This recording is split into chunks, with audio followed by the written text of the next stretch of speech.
Hey everyone, I'm your host Roddy Merritt, And I'm Cody Russell. and welcome to the Spaceman Podcast presented by Merritt Productions. If you've ever wondered what really goes on behind the scenes of Merritt Productions, Mississippi's fastest growing production company and marketing agency, well, this is where we tell it all. From creative strategy to cutting edge content, from high profile campaigns to the late night grind, this podcast is your all access pass to the world of Merritt Productions. We're talking stories, challenges, wins, and everything in between. The work, the people, the passion, this is how we make it happen. Whether you're in the industry, on the grind, or just curious about what it takes to build a powerhouse brand, welcome to the Spaceman Podcast.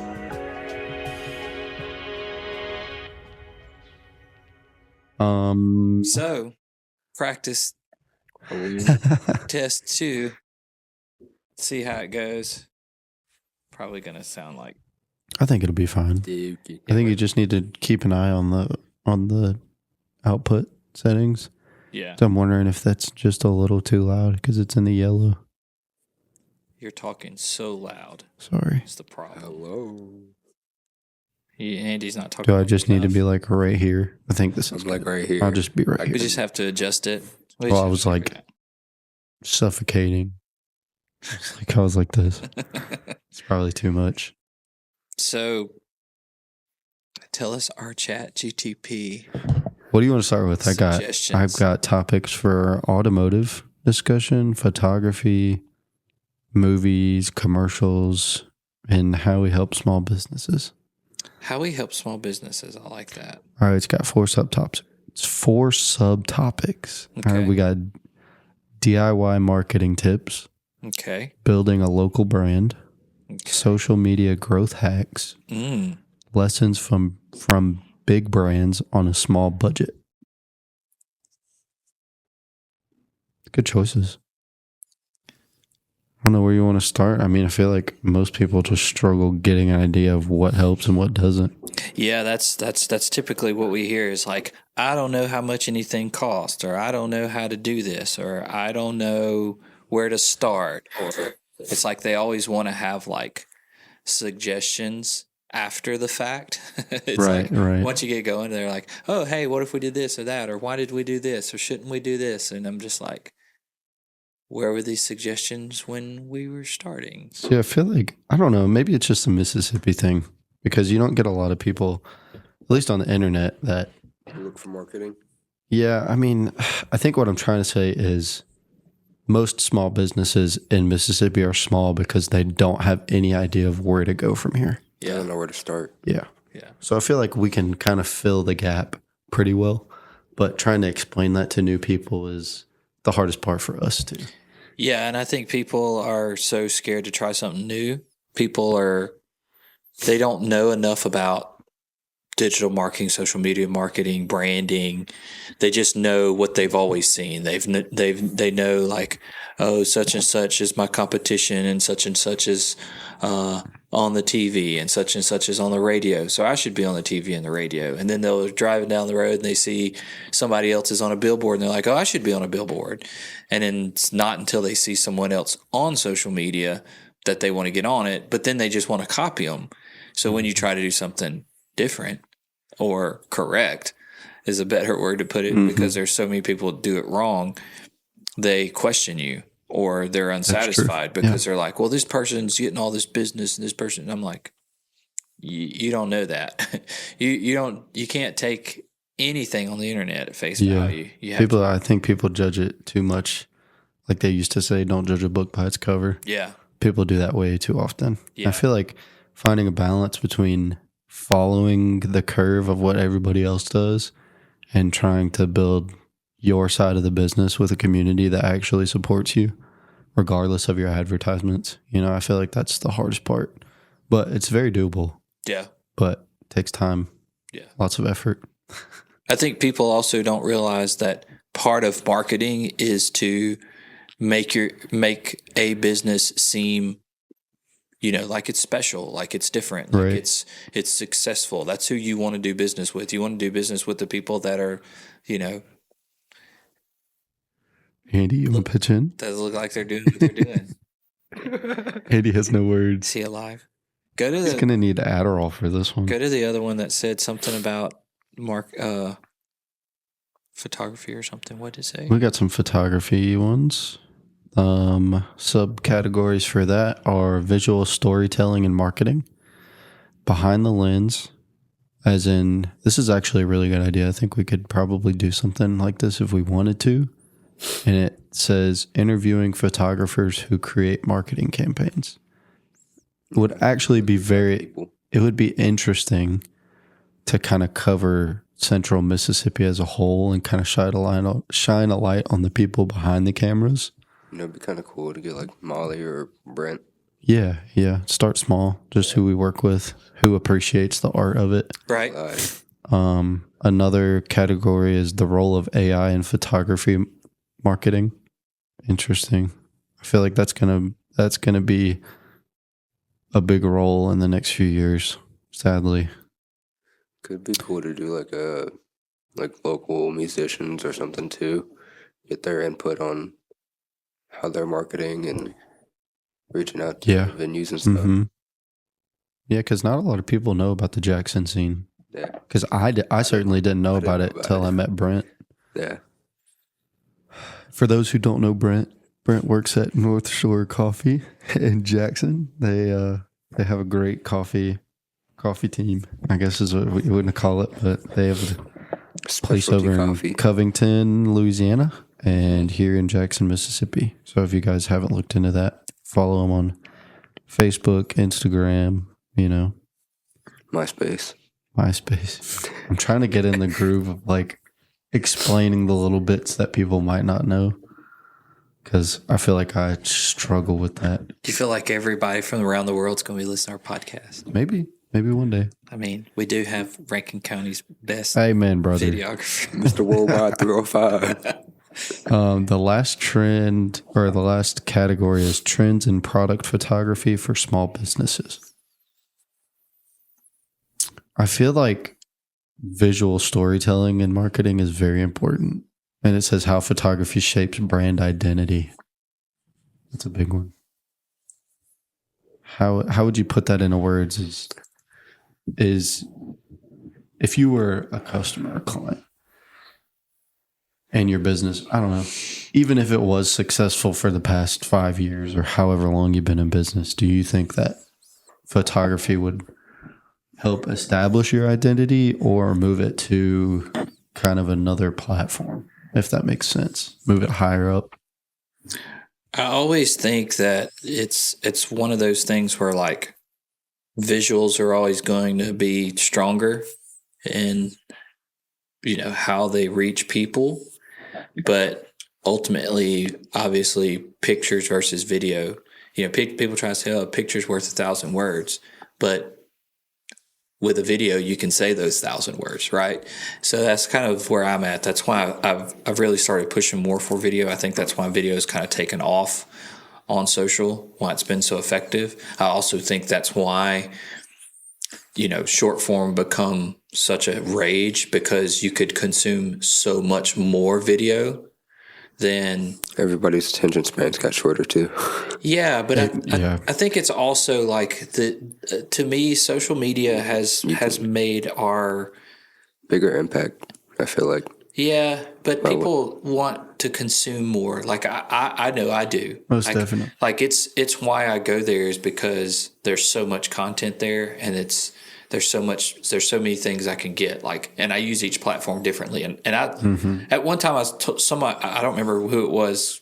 Maybe it's Gary Vaynerchuk or Grant Cardone or somebody, but they were like, each platform you mentally interact with that platform differently. Yeah, like your mental is different. Yeah. And that's how I am. It's like I go to Twitter to learn stuff. X. Yeah, X. I go to that platform to get news, to learn about stuff, to engage with like my tech audience, and it's more informative versus Facebook is kind of more local for me. Yeah. There's a few things there that are, it's entertainment value, but for the most part, it's like finding out what's going on local and what people are saying here and nearby and what businesses are doing and what events are going on, that sort of thing. I feel like Instagram's kind of like all over the place. Yeah. I think It's Instagram more is entertainment based. It's more entertainment based. I would agree. And I think that's just how those platforms evolved. And then I think TikTok becomes so big because you could kind of get all of that in just a few seconds. Get music, photos, with a video. Yeah. everything. Yeah. Yeah. It kind of took all three of those platforms and put what you're using them for in one place, but you can just get so much so quickly. Yeah. Yeah. I think for me, for social media, I don't want to say I'm burnt out with it some days, but I almost feel like with the way everything's gone the last few years, like photography just doesn't play. Some days it doesn't feel like it plays an important role in social media anymore because it's all video based. Like you said, it's all based on how much you can consume and how many videos you can post in a day and how popular you can get. Because the 7-second to 15-second range is what controls everybody's brains these days.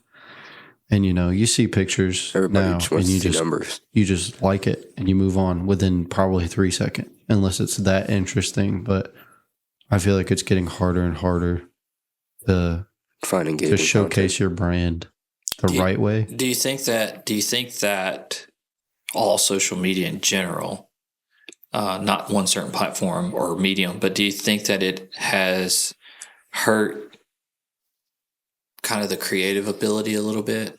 Like, do you think that it's watered it down? I think so. Very much. Yeah. I mean, when I started this in 2020, I obviously didn't have that great of an idea of how creative you could get on social media or the inspiration you could find through other creators in your area or whatever. I mean, there's so many possibilities, but nowadays, after doing this professionally for 2 years, close to it, I find myself getting stuck in the zone of comparing rather than finding inspiration. And I think that's 90% of social media is finding ways you can complain about why you're not as creative or why your stuff isn't working as well as other people is because all you see is other people's success. Nobody ever plays off their downfalls or shows the behind the scenes. People are way too focused on what everybody else is doing. Does that make sense? Yeah, it's all about the clout. Clout. You got to stop worrying about other people. What do you guys think as creatives has been like the hardest thing for you to transition from being like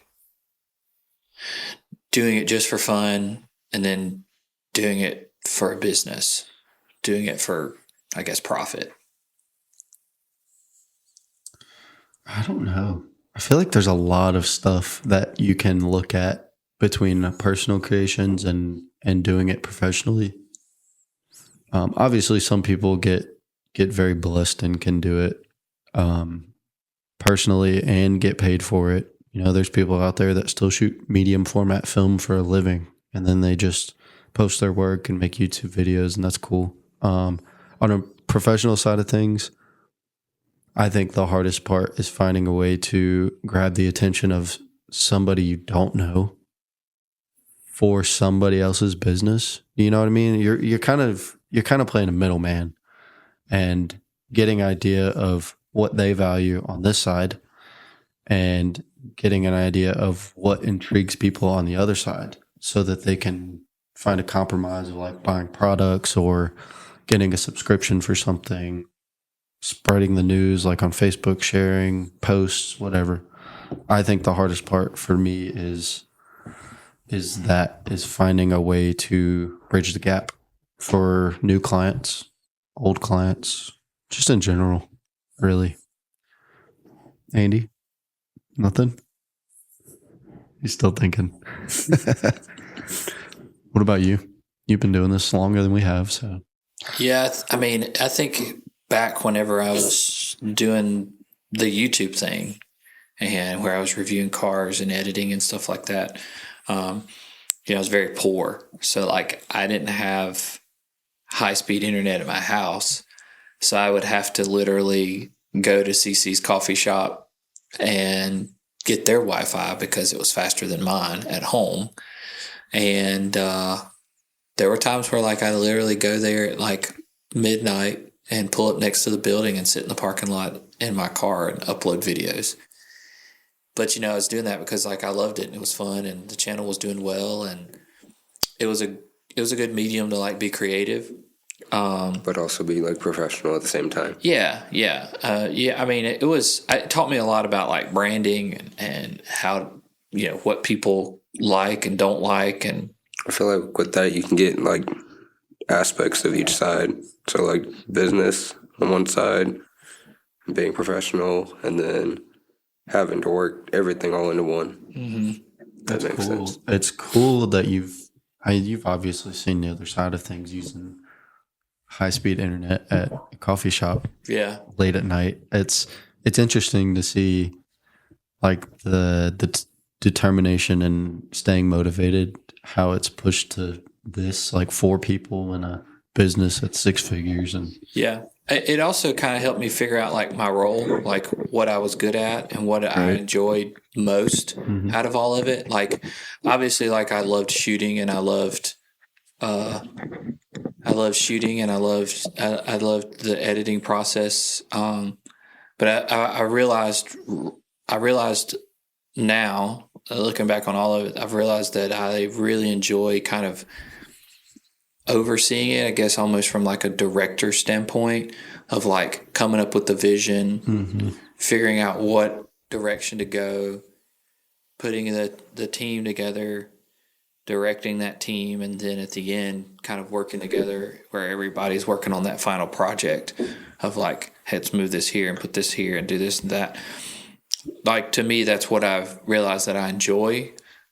And part of me kind of misses being out like creating still. Like I don't get to do that as much, but it's it's different. I'd say it's a good trade-off. It's different levels. Yeah. You still get to do, of all of the things that I've done being a creative, I'm doing the thing I love the most with the sacrifice of I don't get to do some of the other things that I used to do. Does that make sense? I don't think I'm at the level of fully understanding it because I've really yet to sacrifice like creating content in general. But I guess in a sense of the social media aspect is something that I didn't think I would really be doing for a full-time job, but that allows us to be creative and have those little moments of, so I mean, I appreciate it. Yeah. And it's just something you have to do in the professional world, I think, just part of it, how you learn to grow and realize new talents. So yeah, I think that the sacrifice is probably the hardest part of this job, but it makes it very much worth it. Yeah. And I think too, like with how social media has kind of become a thing now, like it's obviously not going anywhere. It's changed a lot, but I think it also has made people like us understand, I guess, a little bit more about fakes. Like, like whenever TikTok came around, everybody become, everybody's an influencer. Everybody's a photographer. Everybody's a photographer. Everybody knows how to shoot video now and edit video. It's just like it that's the thing is like it in a lot of ways it feels like kind of what we talked about earlier. Not only has it made things a little more vanilla, but it's almost kind of cheapened the idea of being like good videographers. Right. Nobody really understands. They don't understand the difference between being a photographer and being somebody who takes pictures. Well, it's like, I guess that's a good way to put it. Yeah. Because those videos on Instagram or TikTok, and it's like, what did it say? It was like making life cinematic, and then basically all they did was throw a LUT on it and call it a day. Mm-hmm. Right. I mean, you just grab a tripod, set it up, use a low aperture, Yeah. throw on a LUT. And Walk away, come back to the camera 5 seconds later, have to stop recording. And Yeah.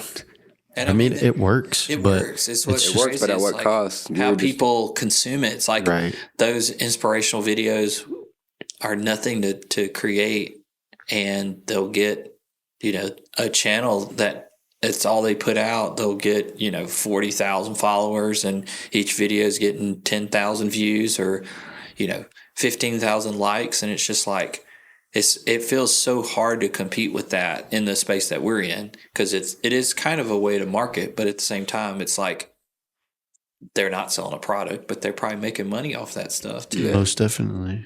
It's not monetized.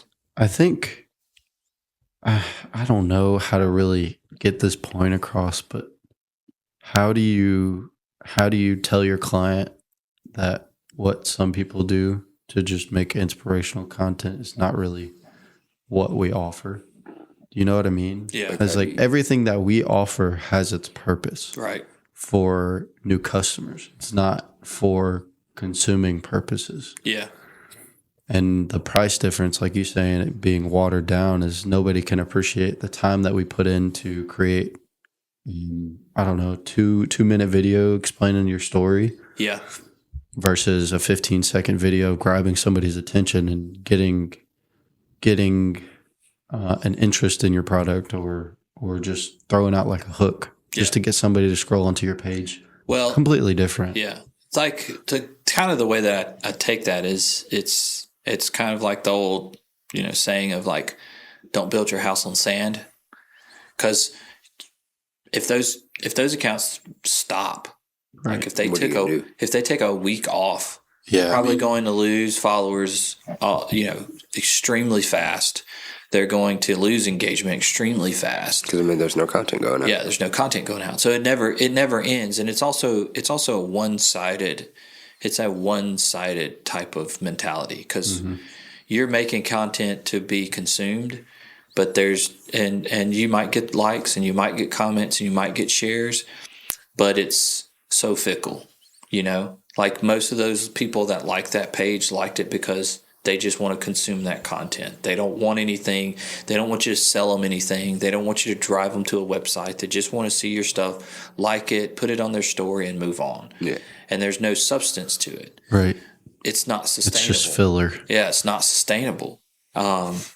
Versus what I try to do for my clients, and I tell them, I said, it's a long game. You're not going to get in here and 3 months down the road be like, you changed my life, Roddy, thank you so much. You might. There's always that chance, but most of the time it takes about 3 months for you to start to see stuff kind of generate into what it's supposed to do.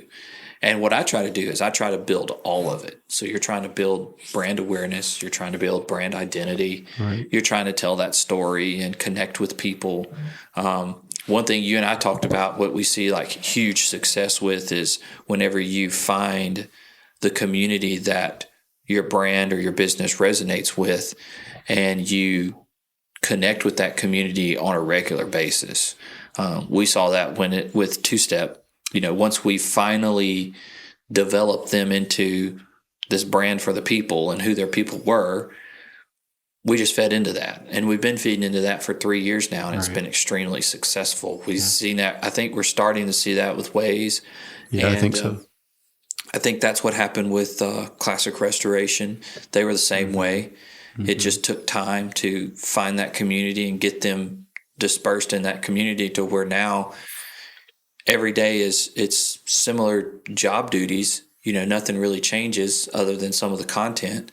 But yeah, I mean, that's staying consistent. Yeah, and then you get the same kind of effect that those shallow accounts get. Yeah. But the thing that's different is the fact that it goes further than that, because these people aren't here just to consume your content. They're also here to interact with it. They're here to buy your product. They're here to support your business, right. So it just kind of gets a deeper meaning. And you have to have that's why I think there's always going to be a place for higher quality content because it's always going to tell that story better. Yeah. It's always going to do what the other guys are doing better, and it's not a shortcut. I feel like Twitter, so comparing Twitter to Instagram, there's cool stuff on Instagram, but I feel like Twitter pulls, I don't know, like the better creators out of all the apps.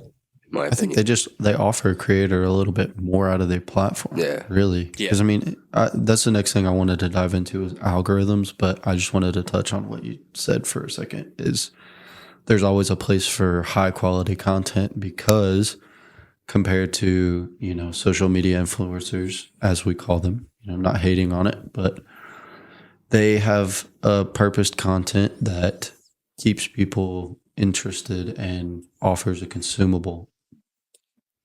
However, if you're a business owner and you're looking to bring in new clients that appreciate your business, you need to start looking at the form of professional photos and video as, I would say, leaving a legacy for your business almost, as in it's always going to be there. You know where to find it. The story is, if you can do it right the first time, it leaves a better impression for new people across multiple years than any short form content will.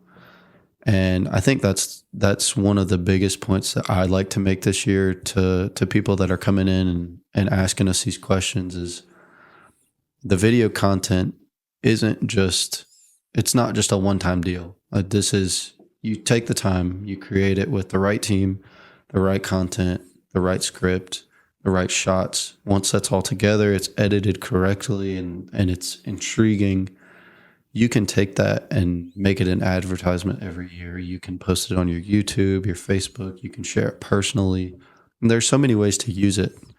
And it's a great way to boost your brand identity. So, if you're looking for content like that, you know who to call, obviously. So yeah, I tell people it's future proofing your business. That's a better way to put it. Because we make fun of it and we say it like from a funny standpoint, but it's like the internet never forgets. Yeah.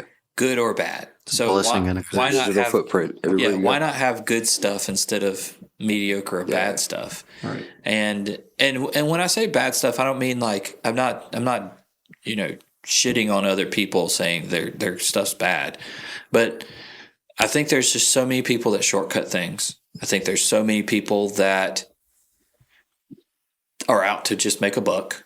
They're charging a premium, or they see what someone else charges and they go, oh, well, that guy's a photographer. He charges, $3,500 a shoot. I'm charging $3,500. Yeah, but you also have to provide the quality along with it. Right. And that's the thing is also people don't realize is like some creators, they might have been a photographer for 25 years, but they've shot the same. They haven't learned. They haven't tried to grow. They got locked into a certain style. Mm-hmm. They haven't advanced their knowledge on digital photography, or they haven't dove into editing, and they're just not pushing themselves. Yeah. And I see all those things as like I get on my soapbox about this and then I get off, but it's just like the world of marketing and media content creation has become that. It's become that place where everyone was trying to, I feel like, just make a quick buck, because they know, especially in a market like this,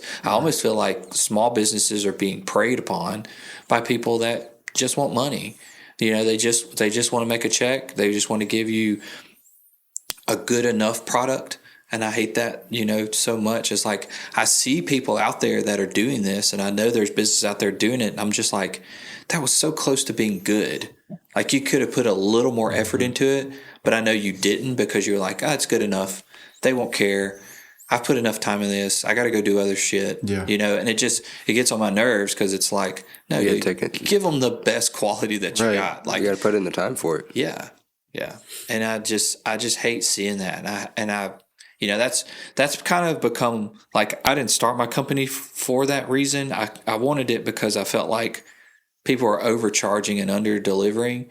And that's what I wanted to be, was somebody that was fair and honest about that. But now it's kind of become my mission to almost rewrite the wrongs of everybody else that's come before me. And we get, that's the clients that we started getting, is people that are like, yeah, I spent $12,000 a month and I got nothing from it. And people weren't shooting content for them. They weren't posting. At most, they were getting like some very generic Canva made, graphics, and 3 posts a day. And they're supposed to be on Google, but they're not on page 1. Their sponsored ads aren't showing up. It's like they have no clue what they paid for, and they didn't know where else to go, what else to do, because this company is reputable and was referred to them or whatever. So I just think that there just needs to be kind of like a revival in this space, not just in marketing in general, but in the world of content creation and media. It's just like it's time that like somebody's got to hold people accountable. And I'm not going to stand up and like call anybody out. That can be somebody else's job, but I think that also your work has to stand for itself. And I think that that's why trying to put out just a little bit better quality than the guy next to you for a more affordable price makes a statement. And I think that's, because there's people right now that criticize us for being too cheap. Right. And they're like, it's hard to, I've heard people say, man, you make it hard for a guy to make a living when you're undercutting your competition. And I'm like, I'm not undercutting the competition. I'm giving the people what I feel is fair. It's not about trying to win everybody over. It's trying to, what good am I at offering a service to someone that hurts their business more than it helps it, right? So if I can help cut their bottom line and still give them a great product and still be okay from it, then that's what I'm going to do. It's not about trying to get out there and steal business. It's not trying to undercut anybody. It's just trying to be fair. And I want the business owners to succeed, because that's how you get repeat business. If you become a burden to people, you're going to continuously be in this cycle of, oh, well, I got this client for a few months and now I got to get another client. Right. Eventually you run out of clients because you become the most expensive guy out there. And I don't ever want to be the most expensive guy, but I do want to be the best. So that's a good point. 'Cause there's, it just depends on where you live too. I mean, the cost of everything changes drastically. But here in central Mississippi, I feel like Cheap. it's on the cheaper side already, and your cost of living isn't super high.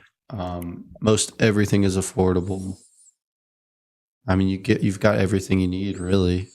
When it comes to marketing, our job, like you said, is to be the best in offering a fair product in conjunction with price. And back on what we said earlier, is not a lot of people know where to start with that. Mm-hmm. So when they see our prices and don't look at anybody else's, they automatically think it's high. Yeah. Or they think it's unfair. But that's why, regardless of what industry you work in, you have to put your brand identity and your effort goes a longer way than your money.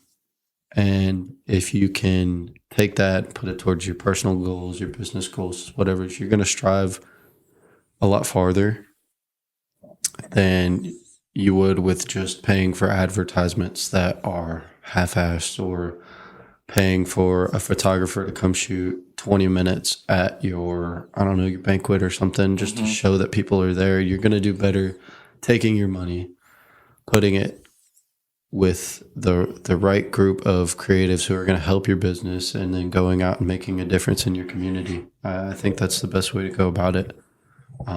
Obviously, there's a ton of different ways you can use your money when it comes to marketing, but I would say just be thorough and remember that it's leaving room for your business to have a legacy, or future proofing, as Roddy would say. Yeah. I would like to kind of touch on the subject of how the algorithm has changed the creative process.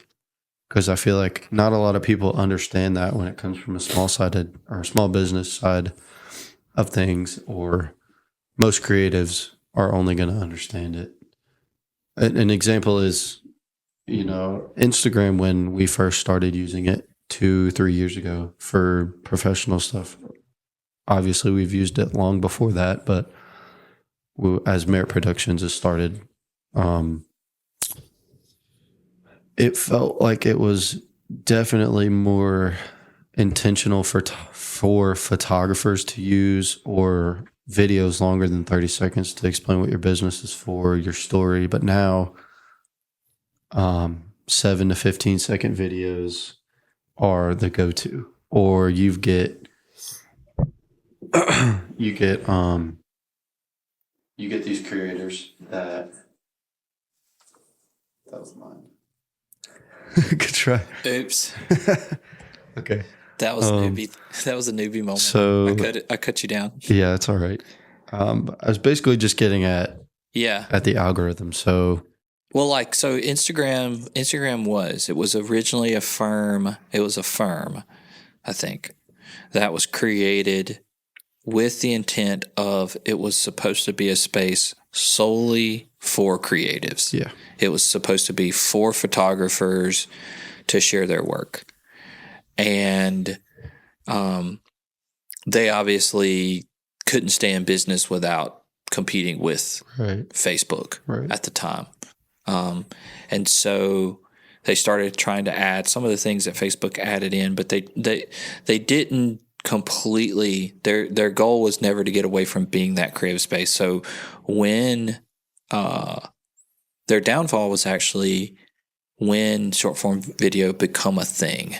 They did not want to adopt that. They wanted it to be solely for creatives, and they wanted it to solely be for pictures. That's what it's supposed to be. And with them just trying to be so resistant to adapting, ultimately the company was facing going out of business, going bankrupt, whatever, and Zuck sweeps in and buys them out. And I think they said it was like literally within like 2 weeks. I think that there's a podcast out there. It's called Land of the Giants, and they talk about it. But I think it was like either 2 months or 2 weeks. Facebook came in and just basically just threw that idea of this is for creatives and this is solely for, no, we're going to make this a true social media platform.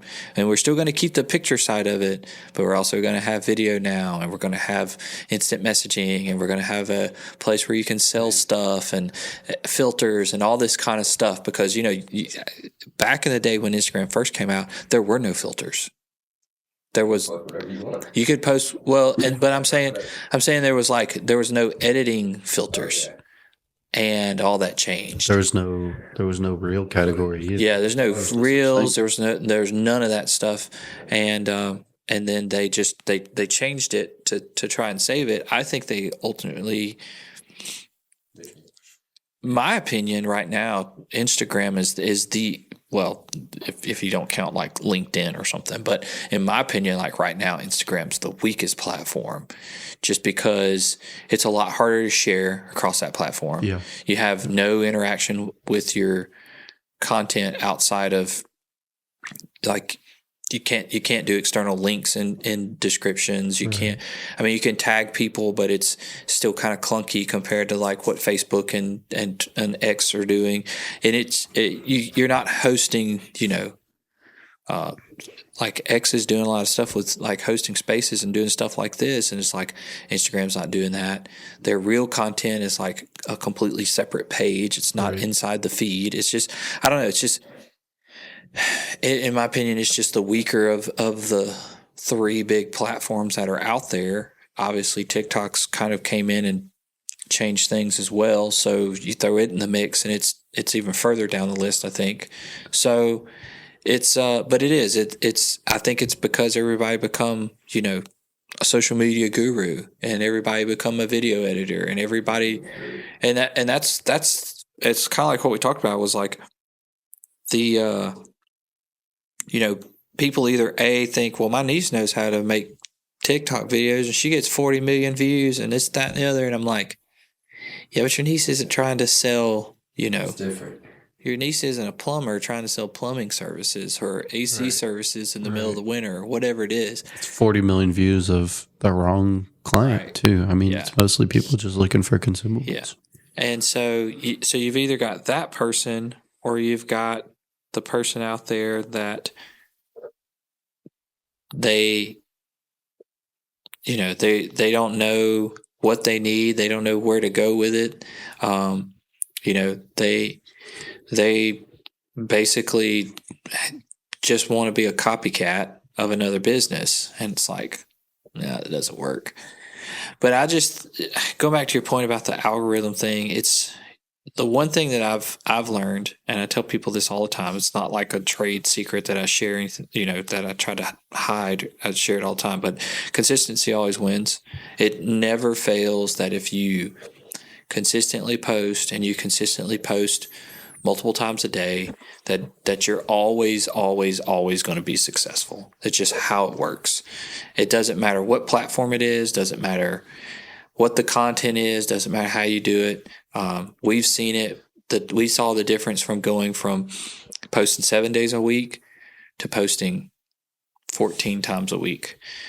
Those accounts that are doing 2 posts a day versus the accounts that are doing 1 post a day are typically more successful.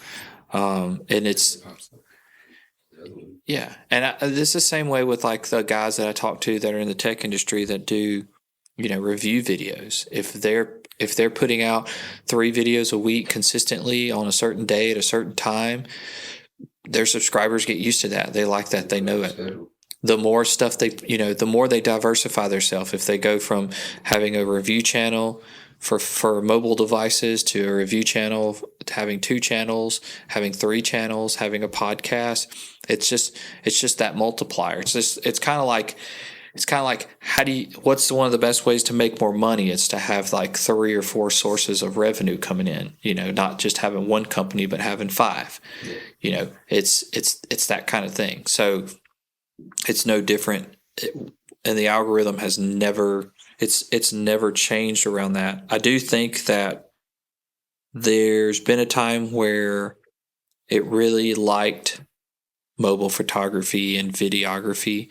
It could tell the difference between if you were posting straight to a platform from your phone right then, there in the moment, and now it's moved more towards the edited creative because of TikTok. More people weren't just pulling their phone up and doing a TikTok anymore. They were shooting it, putting it in CapCut, then turn around, putting it on TikTok. And so I think that's become more of what the algorithm prefers. I think that higher quality content's coming back as well. Everyone's pushing for that. They're pushing for better, higher quality. Even your YouTube and your podcast stuff it's got to be super crispy, or people are just like, I'm out. And I mean, that's why 90% of your mobile phones, when they come out, they spend so much time talking about what all their cameras can do. And now they're dipping into AI, and most of their AI features are, camera related. Yeah. So yeah, in some ways it's great for creatives because you have so much possibility and so much more demand, but also you've got technically a lot more competition because now everybody's got an iPhone in their pocket, can shoot video, and they know it, and they're not, they're like, oh, that's cool. Like, I'll show somebody a great video that we've done, and they go, that's cool. Look at this one. I shot this with my phone, and they're so proud of that. And I'm like, it just depends on where you value your business or your content. Yeah, so. People just they don't have that respect. It's kind of like people who know how to write calligraphy with their hands, and everybody's like, yeah, I can do that with AI. There's just not the right way to compare it. Mm-hmm. I think we live in a world too where people are more worried about competing or finding a higher edge to their friends. It just anybody in general. Like your friend could be like, hey, look at what I made. And you're like, oh, well, check out what I made. This is better. Yeah. It doesn't matter if you made it. You could be just using AI or whatever. What I'm saying is we used to be very appreciative of the talents that you can't come across very often anymore. And now we live in a world where it's just trying to compare or find a way to get more attention. Yeah. But I'm saying all this in terms of the algorithm side of things is with, for example, if you go on TikTok, they've got a For You page. They've got a following page so that you can find stuff. They've got their shop page too, so you can find all your Temu goodies and whatever. But they have it separated so that you can still see, you can appreciate what your friends are making on your following side of things, or you can look for new content. On Instagram, you've got your Reels section, obviously, but when you're scrolling through the main page, you get more suggestions for posts from people you don't know and suggested Reels rather than you do the people you're following and looking for. And that is why I'd like to agree with what you said earlier, is that Instagram is the weakest platform in terms of creativity and promotion, is because you can't ever get a consistent feed because they don't have it separated. It's just a place of promotion for businesses who are spending tons of money. I feel like too that Instagram has always been they've always been the company and the platform that it's a copycat. It's like, oh, if X is doing it, we need to do it. So they created Threads, and then they were like, and then they were like, oh, well, TikTok's got videos, we should do Reels. And then Facebook just adopted Reels because they own the same company. And I'm just like, what? It's like, there's no originality there. And it's funny because you see that, and then you see, like here recently, Mark Zuckerberg going on Rogan saying, yeah, Apple hasn't created anything new in such a long time. And I'm like, dude, you literally copy everybody else out there in the world and what they do. Like, I don't understand. Like, your platform is also kind of junk to use. So, like, Instagram does have a feature where you can, like, separate the feed, but you would have to, like, go, like, find the person you follow and then have to add them to, like, favorites. It's really weird. I feel like it should be the opposite way. There should be an option for you to look for new content rather than stuff you keep seeing, instead of just automatically mixing in stuff that the algorithm thinks that you'd like. It just seems overdone, and I don't want to say it's completely copying other platforms, but you live in if you're in that business of creating a platform that your main goal is to get people to use it, then I guess it's a blessing and a curse to be able to just copy other platforms' styles and use it for your goals. But yeah, I think when it comes to photos on the other side of things, Facebook is the way to go. A lot of people appreciate photos on Facebook. It's easier to see all your friends and family on there. But I don't see any other platforms really doing that besides X, getting the options to load in 4K, right, and get traction otherwise. So yeah. And I think that another thing is you don't see a lot of people really valuing being on Instagram.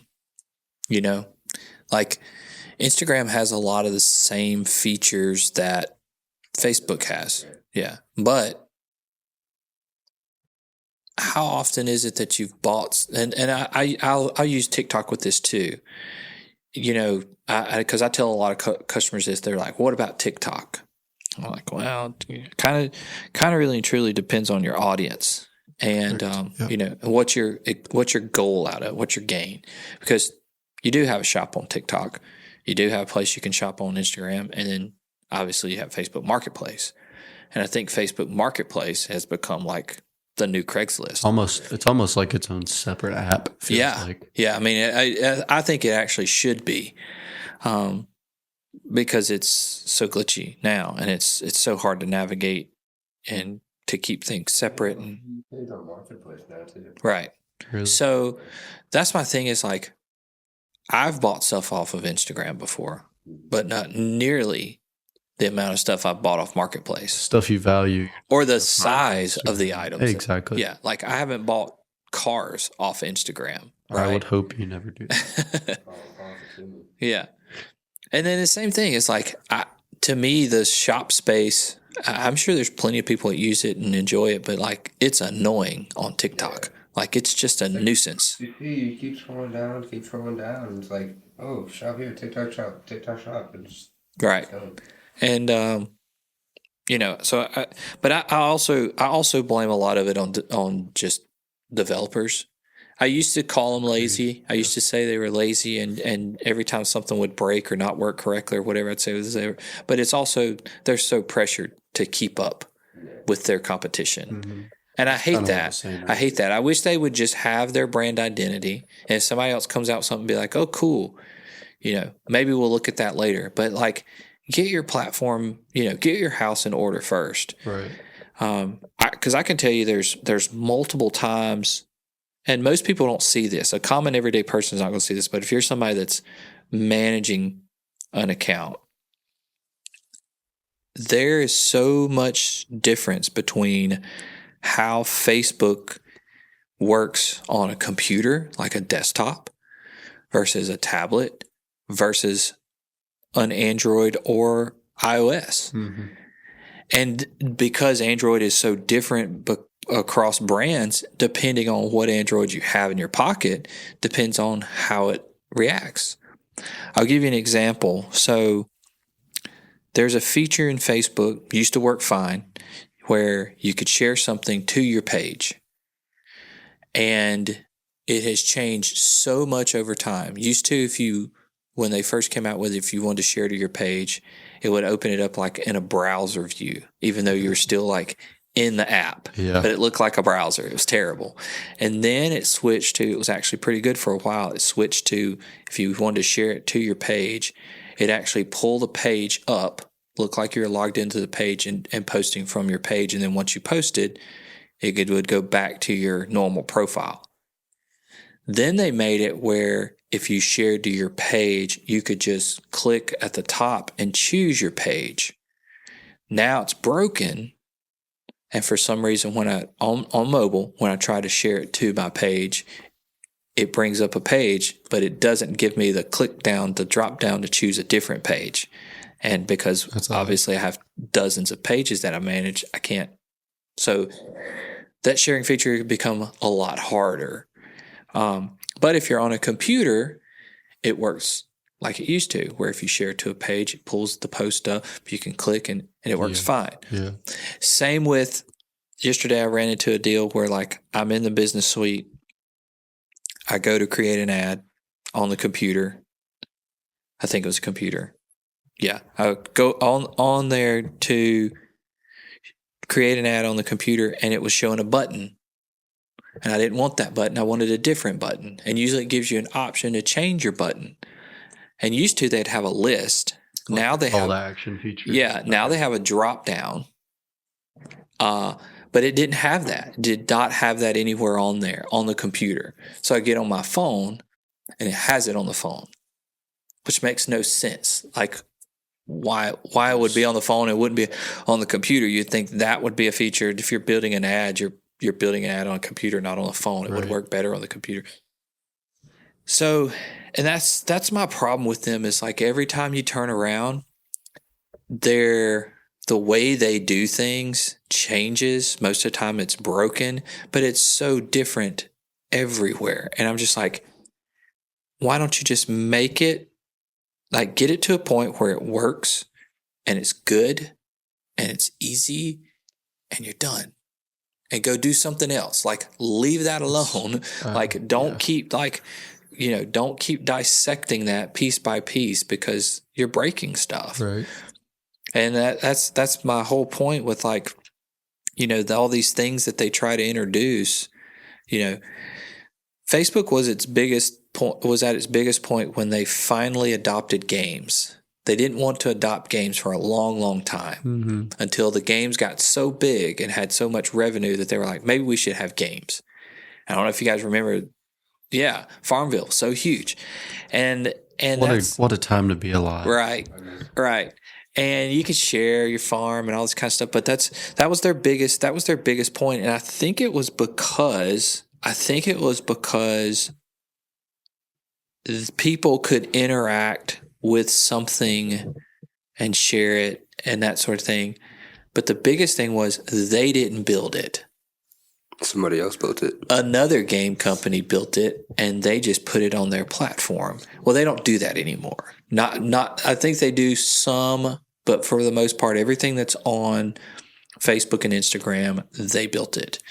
And I'm like, you guys should let somebody else build Marketplace, and Marketplace be something else. Facebook Marketplace powered by whoever, right? That's not a bad idea. No, and I've said this for years to people, like probably for the last like 3 or 4 years, is their messaging system, their business platform, Messenger. their ads, all of that stuff. So just let someone else build it, and then let it be powered by them, and let them just run it, and you just manage it. Yeah. Because they could easily find, like, I bet Facebook is big enough they could go to somebody like WhatsApp and be like, hey, build our messaging platform, and we just have a partnership, and Messenger and WhatsApp become one. It's just called, What's book? What's